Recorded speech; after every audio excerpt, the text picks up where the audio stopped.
Olá, tudo bem? Bem-vindo ao nosso 8º tema sobre auditoria. Dessa vez a gente vai falar sobre montar papéis de trabalho. Você sabe o que é montar papel de trabalho? Pois é, imagina um professor que aplica uma nota sem ter a prova em questão. É por aí. Vem comigo que você vai entender melhor como é que funciona, o que é, para que serve e qual é a aplicabilidade dos papéis de trabalho.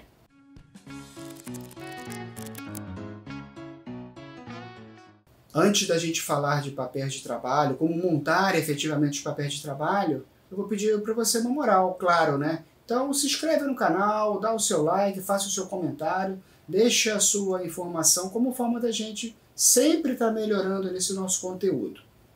Lembra que a gente falou, que eu fiz uma pergunta para você sobre qual é a evidência que o professor tem quando aplica uma nota para você? O professor nunca vai dar para você uma nota 10, 10, 10 sem a sua prova realizada, sem a sua avaliação documentada.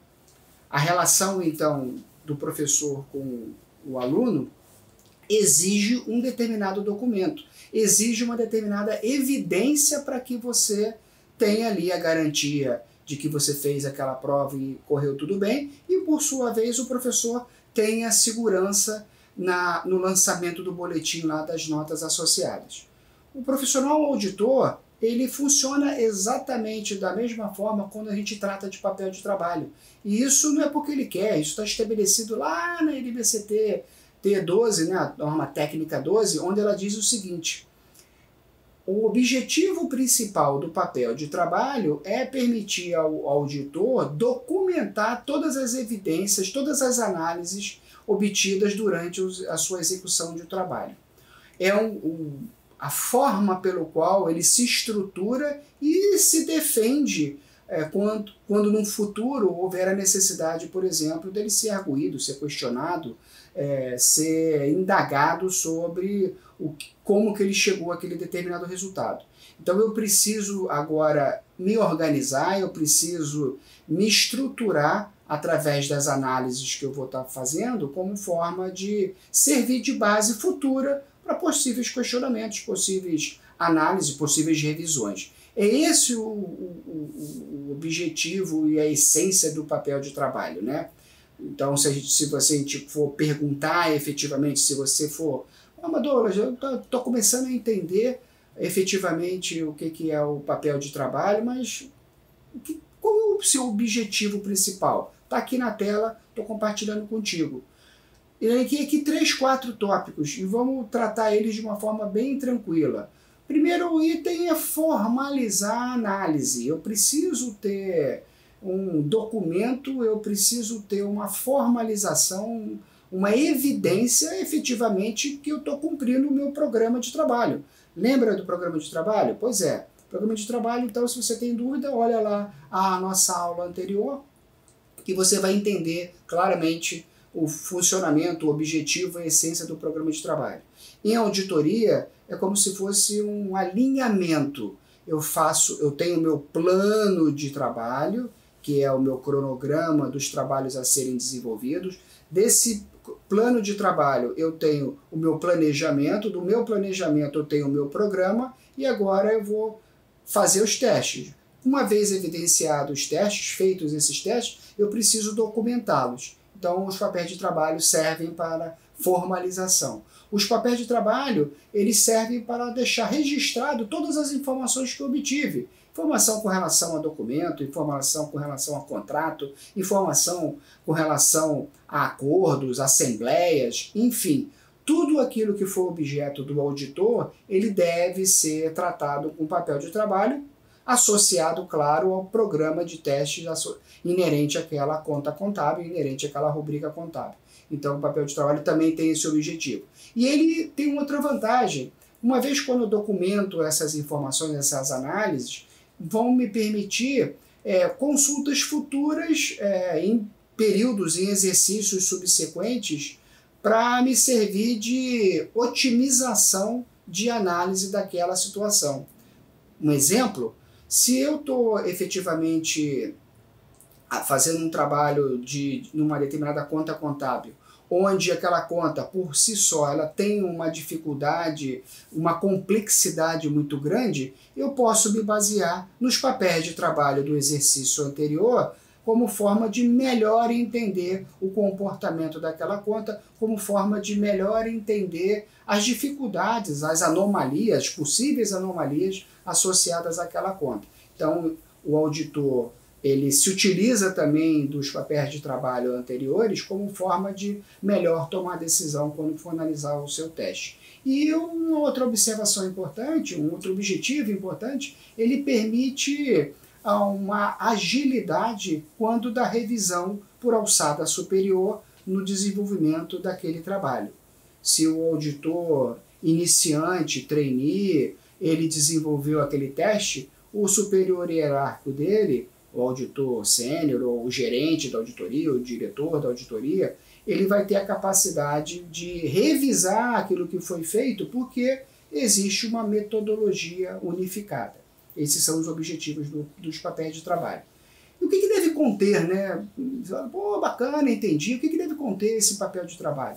Esse documento, ou em inglês, né, o working paper, você pode ver também essa abreviatura na literatura, né, nas suas pesquisas, né, WP, é o próprio papel de trabalho. O que ele deve conter efetivamente? O que tem que ter ali dentro dele? Fatos, atos, escopo, o tipo de informação associada ao objeto fim daquela rubrica contábil que você está analisando. Então, todas as informações que você achar interessante devem ser destacadas naquela nota fiscal. Não é simplesmente você analisar o recolhimento do imposto, não é simplesmente você identificar a natureza da transação, quem emitiu, quem recebeu, a data, e as informações. Você deve, se você percebe que aquela nota fiscal ela é oriunda de um exercício fora da competência devida da emissão e da contabilização, deve ser destacado nesse papel de trabalho, nesse documento, tal fato. Se aquela nota fiscal ela foi aprovada por uma alçada que não condiz com a política de alçadas e aprovações da empresa, essa informação deve ser destacada no próprio documento, nesse papel de trabalho. Enfim, todas aquelas informações que você julgar importante, que o auditor julgar importante, devem ser objeto de destaque naquele papel de trabalho. E para complemento, se você fez o teste, se você analisou conforme o programa, se você se documentou, destacou todas as informações importantes, você pode já expressar a sua opinião se aquele contrato, se aquela fatura, se aquela duplicata, se aquela nota fiscal, seja lá qual for o objeto oriundo da análise, ele está adequado ou não adequado. Isso também você pode fazer ali um briefing, né, um pequeno resumo nesse papel de trabalho, destacando que está em conformidade com as boas práticas contábeis ou não está em conformidade com as boas práticas contábeis. E aí você vai questionar, você pode fazer mais uma pergunta e você tem todo o direito de fazê-la. Eu entendi o que é o papel de trabalho, eu entendi qual é o objetivo dele, eu entendi qual é a proposta dele, mas o que efetivamente ele tem que conter, né? Você pode estar aí começando a clarear a sua ideia, mas na prática, vamos sair do ambiente teórico, vamos falar da prática, o que ele deve conter? Vou te dar aqui algumas dicas com relação a algumas perguntas que o auditor tem que fazer uma vez produzido esse documento, obtido a nota fiscal, analisada a nota fiscal. Na hora que ele vai montar esse documento dizendo se está correto, se não está correto, associado ao programa de teste, ele tem que responder algumas questões. Será que todos os dados, todas as informações necessárias a esse documento estão representadas efetivamente nesse documento? É uma pergunta que você tem que se provocar, né? Quando a gente quer concluir qualquer tipo de... Não estou falando nem de auditoria, estou falando de tarefa, atividade. Será que o que eu fiz está legal? Será o que eu fiz vai atingir o objetivo? Será o que eu fiz está de acordo com a boa prática? e vai me permitir formalizar a minha opinião? Essas são as perguntas que a gente faz ao longo da nossa vida, né? Não só para quando você está fazendo ali um trabalho de averiguação. Principalmente quando você está fazendo um trabalho de averiguação. Então, será que eu estou considerando tudo? Será que todas as informações que eu botei aqui são realmente importantes? Porque muitas das vezes você vai pegar o endereço do remetente da nota fiscal para o objetivo do seu teste de apuração de imposto, de compensação de imposto. Isso é importante? Ah, não é importante. Não, é importante porque o endereço vai caracterizar aí um convênio de estados diferentes e pode ter influência no cálculo se o item tem substituição tributária, se não tem, se a alíquota é destacada ou não é destacada, enfim. Então, se aquele endereço é importante para você, do tomador do serviço, do prestador do serviço, então você destaca. Se ele não for importante, você não considera. Todas as informações são importantes? Todas as informações necessárias para eu formar minha opinião estão contidas no programa de trabalho, estão contidas ali no documento de evidência? Se tiver, segue adiante. Se não tiver, fique uma rodada sem jogar, né, como se diz, e fica parado buscando ali responder essa questão. Todo o meu papel de trabalho, ele vai me permitir, ele vai me garantir uma tranquilidade por parte do revisor futuro no que diz respeito à análise e a corroborar tudo aquilo que eu fiz? Sim, então avance uma casa. Esse papel de trabalho, ele vai me permitir, no futuro, ser objeto de análise como forma de garantir uma melhor interpretação quando um auditor futuramente for desenvolver o trabalho nessa mesma rubrica contábil? Sim, então eu posso continuar. Se uma dessas etapas não for cumprida, eu tenho que, como se fosse um workflow, né, eu tenho que voltar à minha decisão e garantir que o papel de trabalho contém todas as informações, que todas as informações ali são relevantes, são passíveis de revisão e são objeto de pesquisa futura. Vou compartilhar contigo aqui na tela um exemplo de papel de trabalho, né, para a gente fechar e ficar bacana aqui a nossa interpretação. Esse papel, eu vou olhar aqui contigo, né, é um teste que eu estou fazendo, uma análise que eu estou fazendo, uma análise ali de verificar conformidade de processo, né, de aderência de processo. Então foi feita uma solicitação ali de várias notas fiscais num determinado período. O objetivo era verificar se a pessoa que autorizou a aquisição daquela nota fiscal tinha alçada competente e se o registro no sistema foi dentro da competência. Esses são os dois objetivos aqui. Eu botei aqui embaixo no rodapé, para facilitar a sua análise, né, um mini programa de teste. Então o objetivo aqui é cumprir duas etapas. Verificar se o documento entrou pela alçada competente e se ele, uma vez dentro do sistema, ele foi registrado dentro da alçada competente, respeitando lá o princípio contábil, né, alinhado à legislação. Relacionei o valor da nota fiscal, documentei, pode ser no Excel, a informação pode ser extraída de forma sistêmica, né, a análise pode ser sistêmica, essa seleção da amostra ela pode ser estatística ou não estatística. Aqui eu botei no formato de Excel, considerando o passo A e o passo B. Observe que tem ali algumas notas fiscais que foram objeto de inconsistência.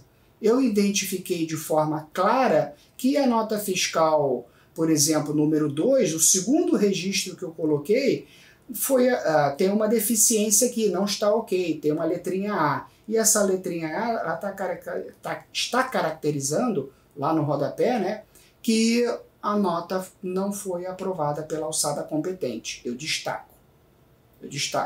E lá no final, no item 16, 17, 18, além de eu identificar uma inconsistência de alçada fora da competência para o item 18, eu identifiquei outras anomalias.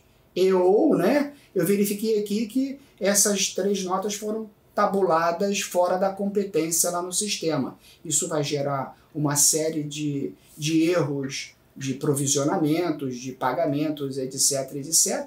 Mas, de forma clara, eu montei o meu papel de trabalho caracterizando essa anomalia, esse erro identificado aqui dentro desse teste que eu desenvolvi. Isso é um papel de trabalho. E isso vai servir no futuro de base para eu montar o meu relatório, o meu parecer, e associar essa informação com a matriz de risco. Lembra da matriz de risco que eu identifiquei lá junto à área de processos? Ali tinha um risco, né? Risco de pagamento indevido. Ali tinha um risco de registro indevido.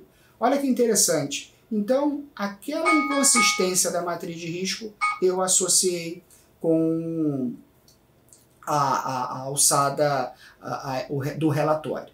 Legal? Eu espero que você tenha entendido o nosso tema. É um tema leve, tranquilo. O importante é você documentar a informação objeto da sua auditoria.